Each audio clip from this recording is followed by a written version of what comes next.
Olá, sejam todos bem-vindos. O meu nome é Valderez, eu faço parte da comunidade espírita Caminheiros do Amor, situada na Avenida Arnaldo Magnicaro, 1370, no bairro de Campo Grande, São Paulo, capital. Estamos aqui na tarefa da divulgação da doutrina espírita. E o estudo dessa semana são duas questões, né? Quais são as naturezas das penas e gozos da vida futura? Mas antes de darmos início, né, às questões de estudo dessa semana, nós vamos fazendo a nossa prece de abertura. Vamos nos conectando ao nosso Pai da vida,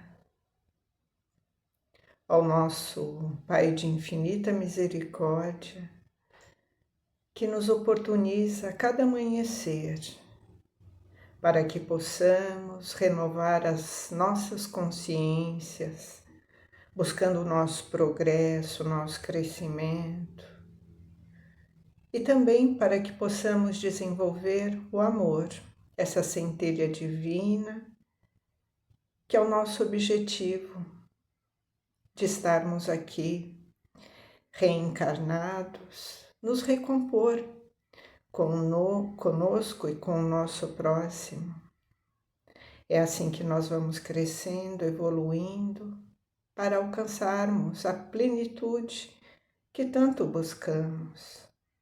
E Ele também nos concedeu a presença do nosso irmão maior, o Mestre Jesus, para que pudéssemos ter um modelo, uma referência de amor, de humildade, de caridade.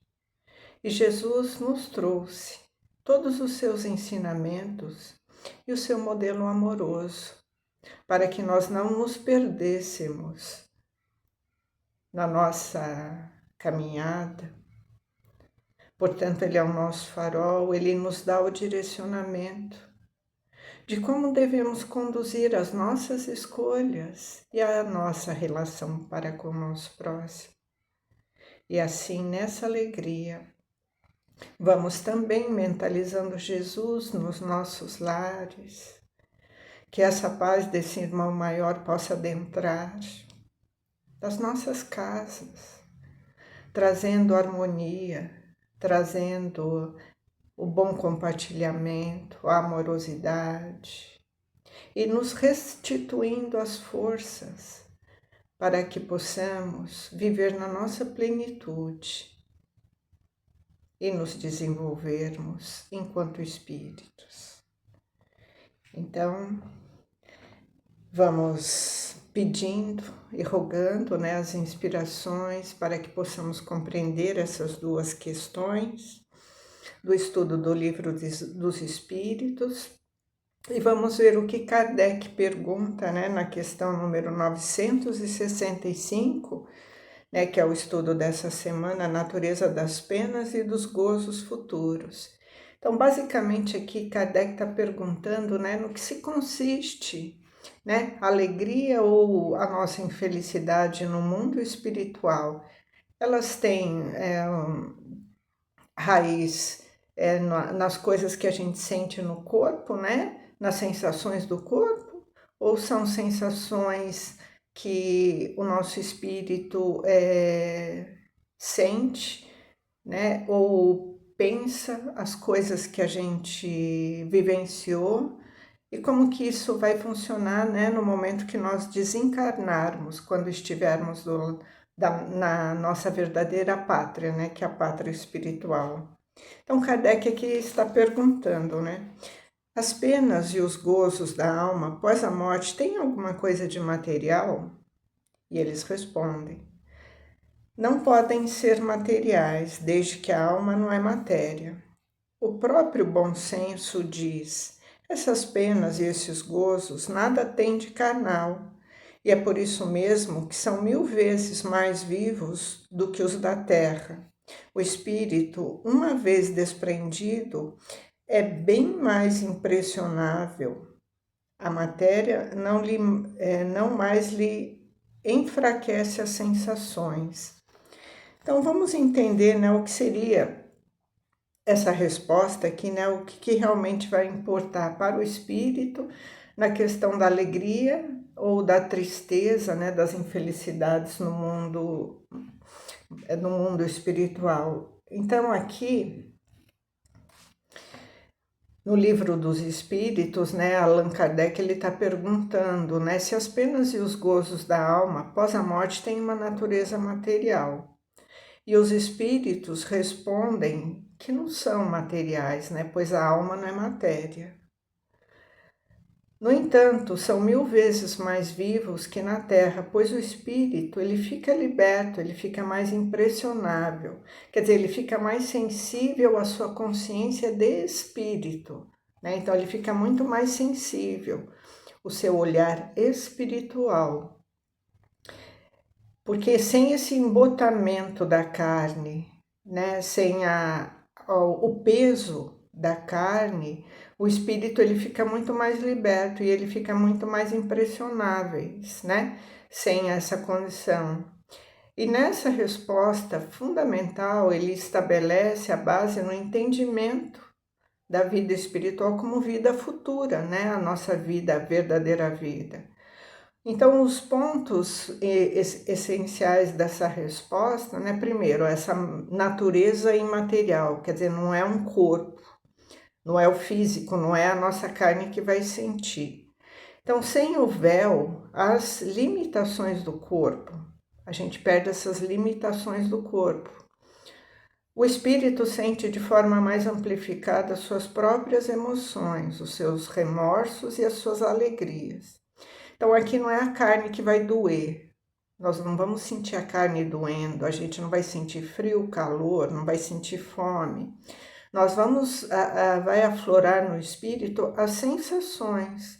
Então, ele vai buscar de dentro dele as lembranças, né, através dessa consciência espiritual ampliada, tudo que ele vivenciou, tudo que ele guardou, as culpas, os medos, os remorsos, as alegrias, se ele sentiu raiva, se ele sentiu ódio, se ele tem mágoa.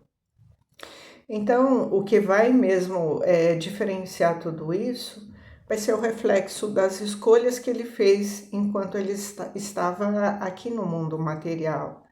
Então, essas penas, né, o que a gente fala, penas, né, o que vai nos afligir, né, se resumem às angústias morais, o remorso, a inveja, os desejos que não foram satisfeitos, que o espírito carrega, né? Eu poderia ter me recomposto, eu poderia ter me ajustado durante a existência, e é tudo isso que o espírito vai carregar consigo. Então, são essas questões morais, né? Esses nossos anseios das nossas conquistas, o aproveitamento ou não do tempo que a gente teve enquanto estava aqui. Nós vamos fazer a leitura da próxima questão e depois a gente vai falar mais sobre esses reflexos das escolhas, né? Então, na próxima questão, Kardec vai perguntar, que é a 966. Por que o homem faz ideias tão grosseiras e absurdas das penas e gozos futuros, né? O que a gente entende muito isso, né, dessas alegorias, né, que vai arder no fogo do inferno, né, que vai ter um tribunal julgando, né? Por que a gente faz essa ideia tão grosseira, essas ideias que a gente tem, né, quando a gente ouve, né, dizer sobre essas penas e gozos, né, o que isso realmente representa? Então vamos ver aqui, Kardec pergunta, por que o homem faz as ideias tão grosseiras e absurdas das penas e gozos da vida futura? Então ele diz o seguinte, a inteligência ainda não foi suficientemente desenvolvida. A criança compreende da mesma maneira que o adulto, então olha aqui ele fazendo uma comparação. Aliás, isso depende também do que se tenha sido ensinado. É nesse ponto que há necessidade de uma reforma. A vossa linguagem é muito imperfeita para exprimir o que existe além do vosso alcance. Por isso lhe foi necessário fazer comparações, tendo essas imagens e figuras tomada como a própria realidade. Mas à medida que o homem se esclarece, seu pensamento compreende as coisas que a sua linguagem não pode traduzir. Então vamos ver aqui, né, a compreensão dessa questão. Então aqui o livro dos espíritos, né, os benfeitores espirituais, eles estão explicando que o ser humano ele cria ideias muito grosseiras, né, como um céu com harpas, né, os anjos tocando harpas, ou um inferno com fogo físico queimando, né? Aqui vem aquela condição, né? Eu vou para o céu, eu vou para o inferno, vai arder, vai queimar o meu corpo físico. Então, são figuras de linguagem, né? Então, por esses dois motivos aqui de céu e inferno, que se cria essa condição, né, de figura de linguagem, né? A inteligência ainda, ela está limitada, ela não está desenvolvida o suficientemente para descrever o plano espiritual. Então, usa-se, né, essas figuras para nos ajudar a refletir, né? Os espíritos, eles utilizam o seguinte raciocínio. Então, o fator maturidade, né? Assim como uma criança não tem a capacidade de compreender as complexidades da vida adulta, a humanidade ainda está desenvolvendo a sua maturidade espiritual para entender plenamente as alegrias e os sofrimentos da vida futura. Quer dizer, a nossa condição ainda é limitada, mas para aqueles que têm um pouco de compreensão, já sabe que essa coisa do físico, ela é uma figura, ela é uma alegoria, porque realmente o que vai arder, o que vai queimar é a nossa consciência. A doutrina ela traz muito claro isso, né? na explicação, nos esclarecimentos. Nós vamos ser os nossos julgadores, né? Nós que vamos nos condenar ou vamos nos sentenciar, né? Diante daquilo que nós fizemos e agimos. Então, ele fala que é porque ainda nós temos uma limitação de palavras, né? Nós não conseguimos ainda, através da nossa linguagem material, traduzir essa realidade extrafísica. Por isso que os profetas, os guias espirituais ao longo da história, né? Eles vão usando essas comparações, essas figuras e símbolos, né? No entanto, nós costumamos tomar essa metáfora ao pé da letra, né? Foi incutido no nosso imaginário acreditar que vai ser dessa maneira, né? Então, temos a necessidade de progredir. Então, à medida que o homem vai evoluindo moralmente e intelectualmente, a sua capacidade de abstração, de intuição vai aumentando e nós também vamos nos questionando, né, permitindo compreender a natureza espiritual sem precisar de recorrer a imagens, né, infantilizadas que foram passadas para nós, né? Então essa questão ela vai nos ensinar a importância de enxergar as escrituras, né, e os dogmas sobre uma ótica mais racional e simbólica, compreendendo que o mundo espiritual ele é muito mais sutil do que a nossa mente limitada consegue imaginar. Então, aqui vem a necessidade do estudo para que a gente possa compreender realmente o que seria esse fogo que queima. Então, a doutrina ela vai trazendo para nós essa compreensão. E como eu falei no início, né, da nossa conversa, nós temos que entender, né, por que temos que encarar essas felicidades e essas tristezas, né, essas angústias no mundo espiritual após a nossa morte, o nosso desencarne, né? Então a gente tem que entender mais ou menos, né, o que esse corpo doutrinário ele vem nos esclarecer. Então, quando nós reencarnamos, nós viemos para amar. Nós estamos aqui vivenciando no corpo físico para que a gente possa desenvolver as nossas potencialidades. Então, nós somos espíritos, nós não somos o corpo, né? E a nossa verdadeira vida é a vida espiritual. Então, se nós somos espíritos, né, e a nossa verdadeira vida é a vida espiritual, por que nós estamos aqui? Né? Qual é o propósito da reencarnação? Então, o corpo doutrinário, as obras, né, de Allan Kardec, ela vem nos esclarecer que nós estamos aqui para nos recompor conosco mesmo, para desenvolver, né, as nossas potencialidades. Então, quando nós chegamos aqui, nós vamos desenvolvendo as nossas potencialidades, nós vamos fazendo coisas certas, nós vamos cometendo equívocos, nós vamos tomando decisões, né, o tempo todo na nossa vida.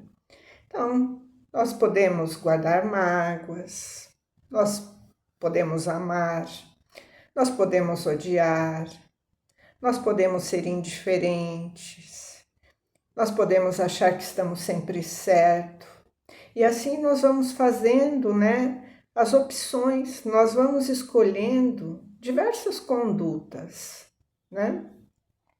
Assim nós vamos vivendo, achando que essas nossas escolhas é a melhor forma de viver. Enquanto a gente está aqui, parece que está tudo muito claro, né? Tudo muito simples e tudo muito certo para nós, diante ainda do nosso véu de esquecimento e das nossas necessidades. Então nós vamos seguindo aqui, fazendo as nossas escolhas e colhendo as consequências dessas escolhas. E vamos sempre achando que está tudo muito bom, tudo muito bem, né? Então vem a morte, que nos leva de volta para o mundo espiritual.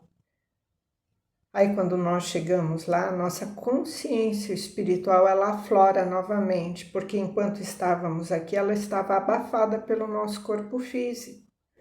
E aí a gente relembra que a vida continua. Nós relembramos que nós somos uma alma imortal. E aí o que acontece? Essa expansão da nossa consciência, ela se amplia, como fala na questão número 965. E essa consciência espiritual, ela vai nos trazer, né? É como se fosse assim um baú que se abre e nós vamos lembrar. Aí vai vir a dor e a alegria. Né? Como que eu vou sentir se eu não aproveitei as experiências? E se a gente também cair na consciência que a gente não foi tão bom assim como a gente deveria ser, ou como a gente imaginava que fosse. Aí a gente chega lá e fala, puxa vida, eu agora estou comigo mesmo aqui, né? Porque quando a gente está aqui, a gente fala assim, eu tenho raiva mesmo, eu não gosto mesmo, eu não vou me recompor com esse aqui que está ao meu lado, me causando com o desafio. Não, eu vou me vingar mesmo. Não, eu vou, é a lei de Italião, ele fez para mim, eu vou revidar. Só que quando a gente chega lá, a gente cai na consciência que a gente poderia ter se acertado, né, com ele ou com ela, ou com aquela situação na qual eu tinha que vencer um desafio. Porque se a gente pensar qual é a condição para que a gente alcance a felicidade, é amar. Só quando a gente está aqui encarnado a gente esquece disso. Só que quando a gente volta lá para a nossa pátria, a gente fala assim, puxa, eu poderia ter amado. Eu estava junto com aquela situação, com aquela pessoa que era para perdoar, que era para desenvolver a minha paciência, a minha tolerância, era para mim me recompor com o meu apego, com o meu ciúme, com os desafios que eu trazia. E aí a gente começa a refletir. Eu não fui realmente para os meus pais o que eu deveria ser. Ou eu não tratei os meus irmãos como eu deveria tratar. Eu não fui o marido ou a esposa que eu deveria ser. Eu não fui o pai ou a mãe com a qual eu me comprometi, fazendo aquele espírito avançar. Ou eu não fui o avô, a tia, o professor, o médico. Ou eu não fiz aquele compromisso com a sociedade com a qual eu estava vinculado. E aí, o que acontece? O espírito sofre, porque ele tem medo de um julgamento. Ele pensa que vai ter um tribunal lá para condenar ele. E aí a gente descobre que esse julgamento externo, ele não existe. É aí que vem aquela coisa arder no fogo do inferno. Esse arder no fogo do inferno é a nossa consciência nos julgando. Nós vamos nos queimar pelo arrependimento. Então, quem julga é a nossa consciência, porque é ela que sabe da dimensão dos nossos erros e acertos. É nós que vamos nos culpar ou nos absolver, né, nessa questão. É esse juiz interno que vai sentenciar quais são as minhas culpas e os meus acertos. Então, quando se fala nesse inferno, esse fogo que queima, né? Não é um fogo que vai queimar a nossa pele, porque não é o nosso corpo que queima. Então, esse crivo interno que nós temos, que é a nossa consciência, que sentencia, né, as nossas culpas e os nossos acertos. Então, resumidamente, né, no que se compõe, né, essas penas e gozos? Então, aqui, resumidamente, quanto mais amor eu vivi, mais paz de espírito eu terei. Quanto mais desamor, quanto mais mágoa, mais ódio, mais infeliz eu serei. Então, é o espírito que se autossentencia. É ele que estabelece as culpas para si mesmo. Então, que nós possamos refletir, né? O que nós podemos fazer aqui enquanto nós estamos caminhando? O que nós podemos fazer, o que a doutrina sempre, né, nos conduz, e o Evangelho do Cristo é desenvolver o amor, é sermos bons pais, bons filhos, bons avós, bons profissionais naquilo que nós nos propusemos, caminhar na sociedade, né, tentando conduzir, né, a nossa regeneração para que a humanidade também possa se regenerar, cada um dentro daquilo que foi concedido, né, na sua tarefa de florescer onde Deus plantou. Que assim seja, graças a Deus, graças a Jesus.